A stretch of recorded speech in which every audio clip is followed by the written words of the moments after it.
we get more than 2,000 likes at this videos, we will upload more patriotic news. Trump blames intelligence leak for damaging report on Sessions. President Donald Trump railed against the latest damaging report about his administration, tweeting on Saturday morning that the illegal leaks like the one he said was behind a Washington Post article must end. The Post reported late Friday that Attorney General Jeff Sessions had discussed campaign-related matters with the Russian ambassador during the election, seemingly contradicting Sessions' claim that no such issues were discussed. The article cites current and U.S. officials who were familiar with U.S. intelligence intercepts. A new intelligence leak from the Amazon Washington Post, this time against AG Jeff Sessions. These illegal leaks, like Comey's, must stop, Trump tweeted. The tweet came amid fresh tension between Trump and Sessions, after the president earlier this week heavily criticized his attorney general in a New York Times interview for recusing himself from the FBI's Russia probe. The White House has since said Trump has confidence in Sessions, and Sessions said he has no current plans to step down. Trump on Saturday morning also rebuked the Times for its coverage of ISIS leader Abu Bakr al-Baghdadi. The failing New York Times foiled U.S. attempt to kill the single most wanted terrorist, al-Baghdadi, the president tweeted. Trump went on to pan the Times for their sick agenda over national security in a seemingly unfinished train of thought. Though it is initially unclear which report Trump was alluding to, the Times reported late Friday that Secretary of Defense Jim Mattis told reporters at the Pentagon that al-Baghdadi was still alive, adding, "I'll believe otherwise when we know we have killed him. We are going after him." A New York Times spokesperson told Politico that the news organization has asked the White House to clarify the president's tweet. "We have asked the White House to clarify the tweet. If the president is referring to this 2015 story, the Pentagon raised no objections with the Times before publishing the story in 2015 and no senior American official ever complained publicly about it until now," as noted in Peter Baker's story this morning, a Times spokesperson said. The on-the-record remarks were widely reported by other news outlets as well. The president has frequently spoken out against damaging reports in the press dating back to the 2016 presidential race, bashing outlets for reporting on the so-called illegal leaks. The Times, which Trump has repeatedly derided as the failing New York Times, has been a target of choice for the president. In October of 2016, Trump's legal team threatened to sue the publication over its reporting of sexual harassment allegations from several women. Trump at other times has alluded to potential libel lawsuits against news outlets.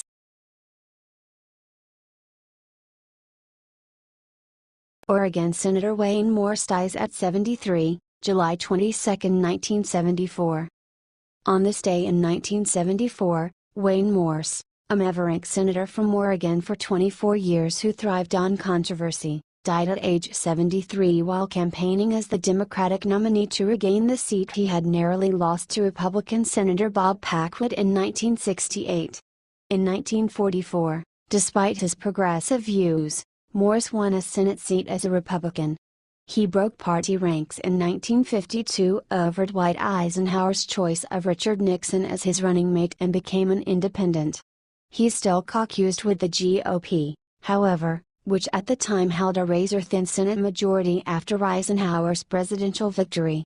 When the new Congress convened in 1953, party leaders punished Morse for his defection by stripping him of his seniority and his seats on the Armed Services and Labor Committees. He had arrived at the opening session with a folding chair and said, "Since I haven't been given any seat in the new Senate, I decided to bring my own." Later that year, Morse staged a filibuster against Tideland's oil legislation for 22 hours, which held the record until South Carolina Senator Strom Thurmond, another maverick, broke it in 1957 by 2 hours. In 1955, Morse became a Democrat, giving the party a one-vote Senate margin. Senator Lyndon B. Johnson, D. Texas, the new majority leader, rewarded Morse by restoring his seniority and offering him his choice of committee assignments. He chose banking and foreign relations.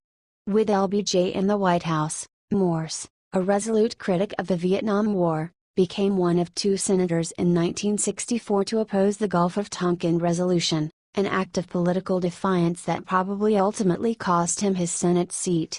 An exasperated LBJ privately quipped to a reporter, "You can lead a Morse to water, but you can't make him think." It was a mean-spirited remark. Johnson knew that Morse had been kicked in the head by a horse in 1951. He sustained major injuries. The kick nearly tore his lips off, fractured his jaw in 4 places, knocked out most of his upper teeth, and loosened several others.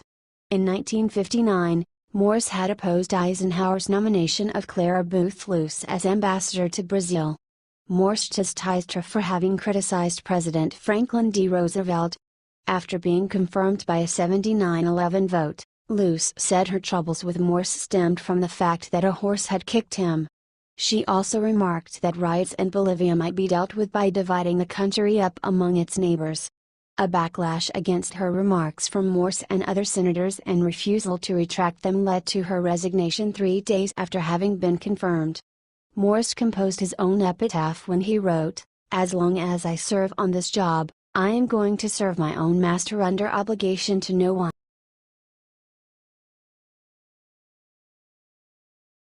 Coates says he intends to try to get some details on Sessions' report. Aspen, Colorado, U.S. Director of National Intelligence Daniel Coates said Friday that he intends to try to get some details about a media report alleging that Attorney General Jeff Sessions discussed campaign-related matters, including policy issues important to Moscow, with Russia's ambassador to the United States during the 2016 presidential race. The Washington Post reported Friday that Russian Ambassador Sergei Kislyak told his superiors in Moscow that he discussed those issues with Sessions during the campaign when he was serving as a top foreign policy advisor to Republican candidate Donald Trump. Kislyak's accounts of 2 conversations with Sessions were intercepted by U.S. spy agencies, which monitor the communications of senior Russian officials both in the United States and in Russia, the Post reported.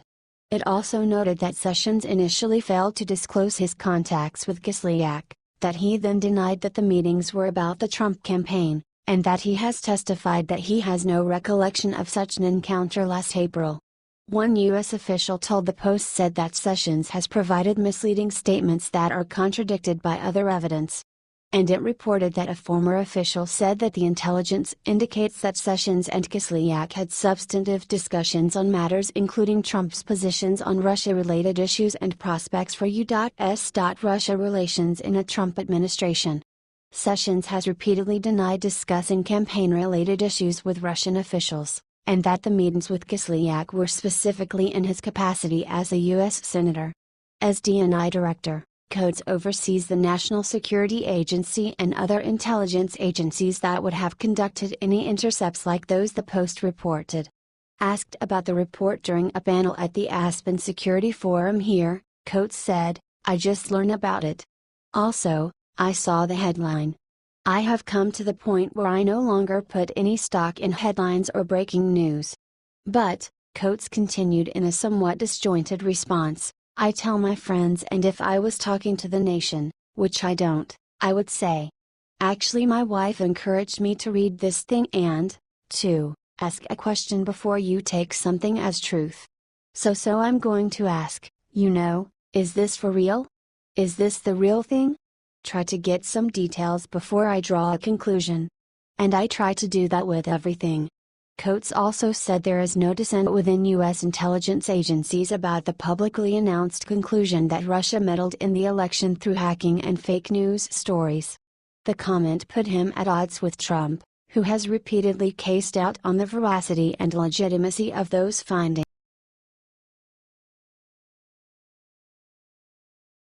Kushner reports millions in 77 previously emitted assets.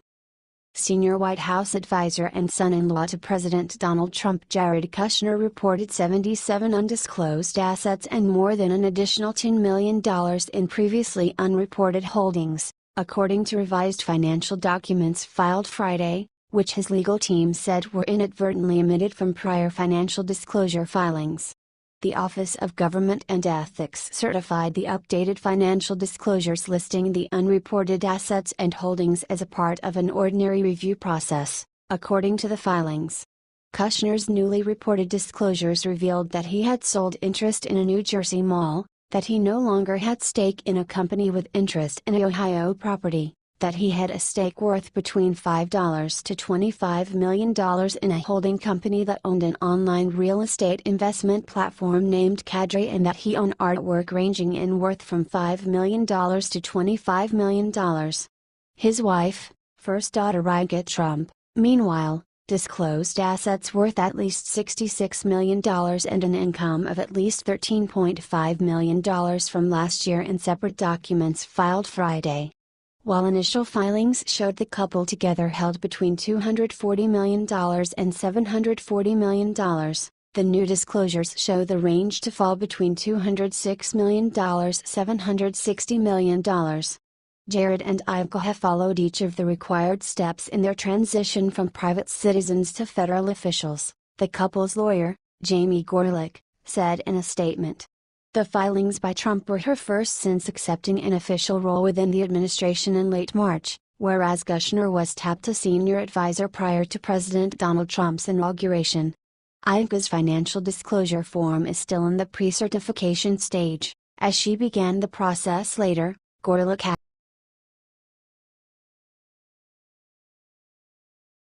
McConnell's last-ditch Obamacare strategy. Talking is no longer working. It's time to vote. Senate Majority Leader Mitch McConnell is taking the rare step of forcing his members to take a tough vote on an Obamacare repeal bill, H.R. 1628, 115, that is on track to fail, making them own their votes. Senior Senate Republicans believe the high-profile vote expected Tuesday, followed by conservative backlash over the GOP's failure to fulfill its 7-year campaign pledge, might provoke enough heat from the base to bring senators back to the negotiating table. It seems like a long shot. But McConnell may be playing the long game, making his members walk the plank not as an act of desperation but as part of a strategy that just might work. He's used it before to get what he wants. If the vote fails, I don't think it's over, said Senator John Thune, RS.D., a member of the Senate leadership. We're going to need a little longer runway to get to 50 votes on something.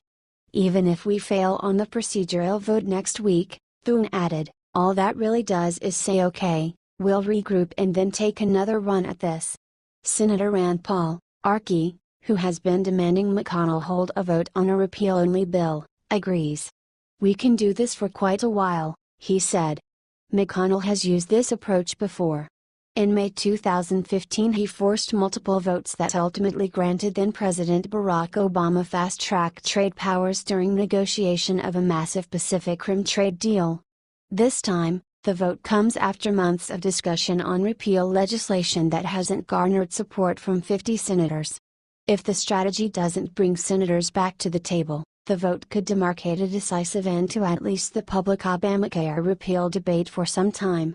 That would allow the Senate, which has already spent 2 months trying to dismantle and replace the health law, to move on and notch some legislative wins.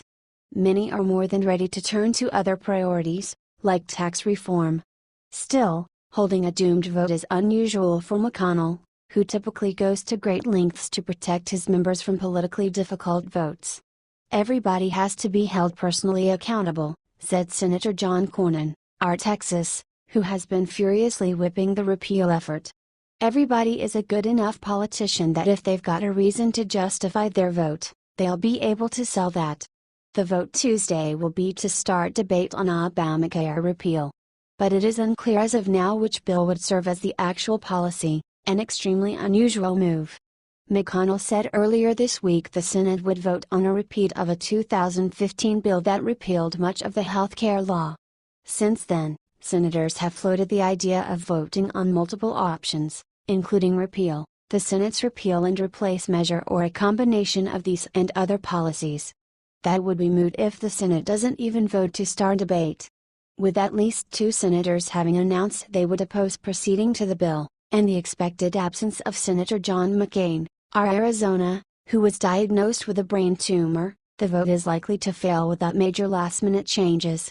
Leaders have opened the door to the idea that if the margin is narrow, they could vote again when McCain could return to Washington. Given his diagnosis, it's not clear when that could happen.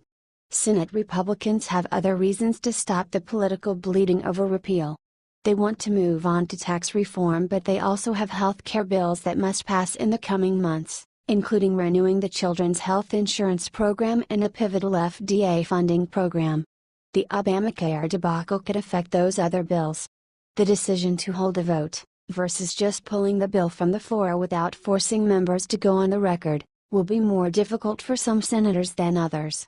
It could be the biggest liability for Republicans who supported a 2015 repeal bill, which Obama vetoed, and now won't support the same measure. All Republicans currently in office besides Senator Susan Collins of Maine supported it. We're going to find out if there's hypocrisy in the United States Senate in the next few days, said Senator David Perdue, R. Georgia. I don't believe in situational ethics. So if you thought it was a good idea to repeal when we had a president that probably would not have accepted it, what's wrong with repealing it now when we have a president who would sign it into law? Senator Shelley Moore Capito, R.W.V., who is not up for re-election until 2020 in a conservative state, argued that circumstances have changed since she voted to repeal the law in 2015 and that she would hope voters understand her argument. For instance, expanded Medicaid has played a big role in combating the opiate epidemic in her state. People's minds change and circumstances change, Capito said. And as time goes on, that's what's happened, and I gotta do what I think is the right thing to do. She doesn't want to vote on a repeal until she sees a replacement measure for the Affordable Care Act. Senator Jeff Flake, R. Arizona, who may face a competitive re-election bid next year, dismissed suggestions that voting for a straight repeal of the 2010 health care law could hurt his prospects. I've already voted on it. I'm fine with it, Flake said in an interview. All I can say is, if it comes up, I'll vote for it. There have been so many votes on this over the years that if your opponents want to paint you one way or another, there's lots of fodder they can